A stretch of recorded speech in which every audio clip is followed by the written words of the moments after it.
सबसे पुरातन धर्म के पुरातन ग्रंथ वेदों में ज्ञान का भंडार कहे जाने वाले ऋग्वेद में ब्रह्मांड के निर्माण के विषय में गूढ़ ज्ञान प्रदान किया गया है, जिसके अनुसार संसार की उत्पत्ति से पहले ना तो किसी का अस्तित्व था, ना ही किसी का अनास्तित्व, ना तो हवा थी, ना ही आसमान, ना मृत्यु थी, ना जीवन, ना दिन था, ना ही रात। बस चारों तरफ अंधकार ही अंधकार। बस एक अनादि पदार्थ मौजूद था जिसे प्रकृति कहा गया। अनादि अर्थात जिसका आरंभ ना हो, जो सदा से बना चला आ रहा हो। फिर यह प्रकृति एक रचयिता का रूप धारण करती है जिसे ईश्वर कहते हैं। ईश्वर ने अस्तित्व और अनास्तित्व की कामना कर सृष्टि की रचना की,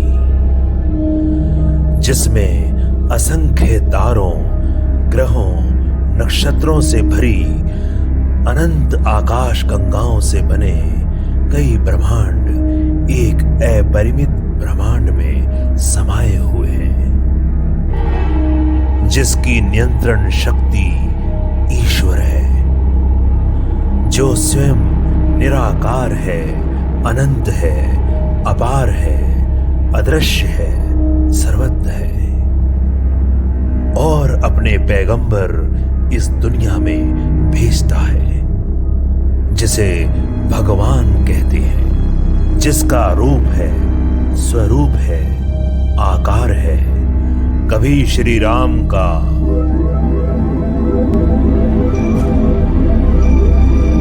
कभी अल्लाह, कभी जीसस,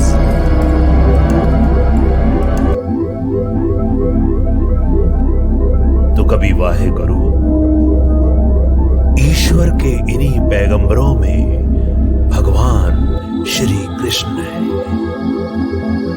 जिन्होंने महाभारत की युद्ध भूमि पर धनुर्धर अर्जुन को गीता के ज्ञान के जरिए ईश्वर की सर्वव्यापी, निराकार, अनंत, सर्वत्र अनुभूति दर्शाई थी।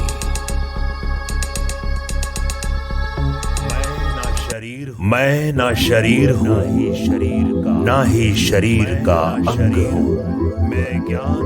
मैं ज्ञान हूँ, सृष्टि हूँ, चैतन्य हूँ और परम हूँ। मैं सब कुछ हूँ और कुछ भी नहीं। सृष्टि के हर कतरे में, ब्रह्मांड की हर बूंद में मैं हूँ। ना किसी का जन्म हो रहा है, ना किसी का अंत हो रहा है। बस सब कुछ मुझी से प्रारंभ हो, मुझी में समा रहा है। यह शरीर सिर्फ एक भेस है और सब कुछ एक है। इस दुनिया और उसके आसपास जो कुछ भी है सब एक छलावा है, माया है। सब एक छलावा है, माया है।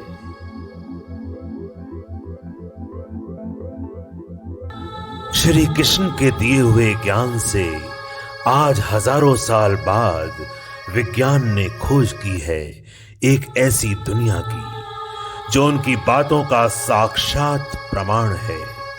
एक ऐसी दुनिया जो विज्ञान के नियमों से परे है, जहां सत्य और वास्तविकता धुंधली पड़ जाती है, जहां एक साथ सब कुछ है लेकिन दिखता कुछ भी नहीं।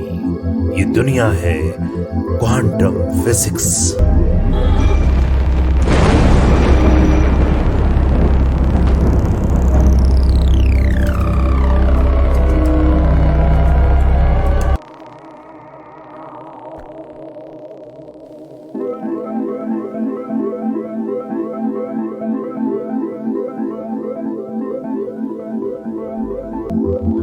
जाने माने फिजिसिस्ट एरिन श्रोडिंजर ने अपनी बायोग्राफी में बताया कि उनकी जिंदगी भर की रिसर्च के पीछे इंस्पिरेशन थी ब्रह्मांड के number 1 motivational speaker Shri Krishna की थ्योरी, जिसके अनुसार सभी ईश्वर से उत्पन्न हो ईश्वर में ही समा रहे हैं, अर्थात सभी एक ही हैं और एक दूसरे से जुड़े हुए हैं। सभी पदार्थ देखने में, स्पर्श करने में अलग अलग नजर आने का भ्रम करते हैं, वास्तव में एक ही तरंग ऊर्जा से परस्पर संबद्ध हैं और इसलिए कहीं से भी विलोपित हो कहीं भी उत्पन्न हो सकते हैं। अर्थात हर पदार्थ अपनी ड्यूअल नेचर अर्थात द्वैत प्रकृति से भ्रम उत्पन्न करता है, छलावा करता है, जिसे माया कहते हैं। नील्स बोर और मैक्स प्लैंक ने निष्कर्ष निकाला कि हर चीज के साथ एक तरंग संबद्ध रहती है, परंतु जैसे ही हम उस चीज के बारे में अवेयर होते हैं, उसे देखने या ऑब्जर्व करने की कोशिश करते हैं, सब कुछ बदल जाता है। वेव पार्टिकल ड्यूअलिटी टूटकर बिखर जाती है और वह चीज वही बन जाती है जैसा कि हम उसे देखना चाहते हैं। यानी उस चीज को पता चल रहा है कि हम उसे ऑब्जर्व कर रहे हैं, अर्थात उस चीज में भी एक चेतना है जो इंसानी दिमाग की चेतना से इंटरेक्ट कर रही है। इस प्रकार संपूर्ण ब्रह्मांड में चेतनाएं व्याप्त हैं। क्वांटम फिजिक्स में ब्रह्मांडीय ऊर्जा की चेतना का यह क्षेत्र क्वांटम क्षेत्र कहलाता है। ब्रह्मांड की सारी चीजें इसी में उत्पन्न होती हैं और इसी में समा जाती हैं। बहुत से वैज्ञानिकों ने इस ब्रह्मांडीय ऊर्जा को ईश्वरीय ऊर्जा या गॉड्स एनर्जी कहा है। यह ऊर्जा किसी भी मनचाही चीज का निर्माण कर सकती है जिसे इंसानी दिमाग शिद्दत से चाहता है, उसकी ख्वाहिश रखता है। क्वांटम फिजिक्स के एडवांसमेंट के बाद वैज्ञानिकों ने इंसानी दिमाग की गहराइयों में देखना प्रारंभ किया। उन्होंने देखा कि किसी भी चीज की तरह इंसानी दिमाग भी दो तरह से दिखलाई देता है, एक दिमाग और दूसरी चेतना यानी कॉन्शियसनेस। इस प्रकार हर इंसान में एक ब्रह्मन और एक आत्मन होता है।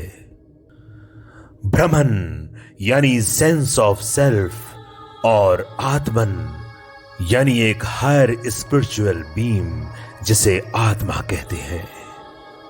ब्रह्मन वह है जिससे हम सोच समझकर काम करते हैं, जैसे देखना, छूना, चलना। वहीं दूसरी ओर आत्मन वो है जो हमारे कंट्रोल में नहीं है, बल्कि आत्मन वह है जो हम हैं। प्राचीन काल में कई योगी अपनी साधना के बल पर एक ऐसी स्टेट में पहुंच सकते थे जिससे वे अपनी आत्मा अर्थात कॉन्शियसनेस को इस माया से बाहर निकालकर वास्तविकता से जोड़ पाते थे। वास्तविकता हमारी सोच से बनती है, विचारों से बनती है, यानी हम अपने विचारों से वास्तविकता को बदल सकते हैं और पैसा, करियर, सक्सेस, रिलेशनशिप्स को जिंदगी में ला सकते हैं।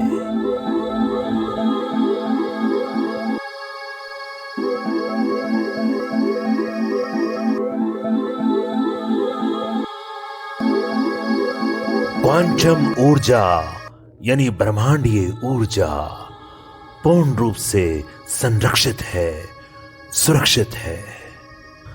हमारे ख्वाबों, सपनों और ख्वाहिशों की समस्त चीजें इसी ऊर्जा में समाई हुई हैं और हमारी चेतना से इंटरेक्ट कर ऊर्जा से मनचाही वस्तु में बदलकर जिंदगी में आने का इंतजार कर रही हैं।